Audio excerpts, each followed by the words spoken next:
and Syracuse was on their way.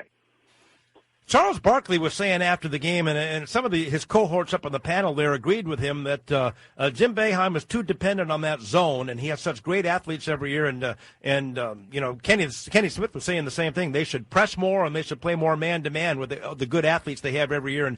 And Jim Boeheim's too dependent on that zone. But that's funny to say now that he's got a 10 seed into the Final Four.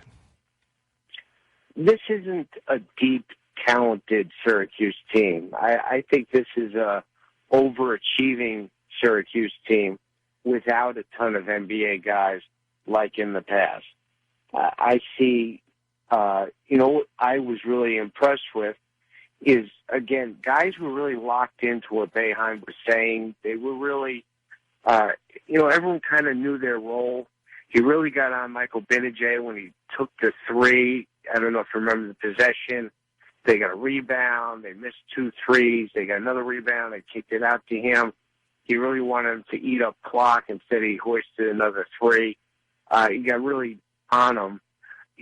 Each guy seemed to have, locked into what their role is on this team. And to me, I don't think they have the talent or the depth to be to be like the old Nolan Richardson, 40 minutes of hell type of team. They don't have that. They've got to grind it out with the zone and put people in position to be successful, and that's what he did. And I think that's why it's brilliant coaching to pick his spots when it comes to that full court press and hit him with it at just the right time.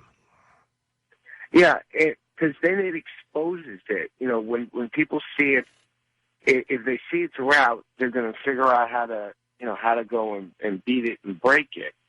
By picking the spots and sort of catching people by surprise, I definitely think it's a much more effective tool. And also you're not dependent on it, because if it doesn't work, then simply you could just, you go to the next thing. But, Malachi Richardson in front of our eyes is turning into a pretty darn good college player.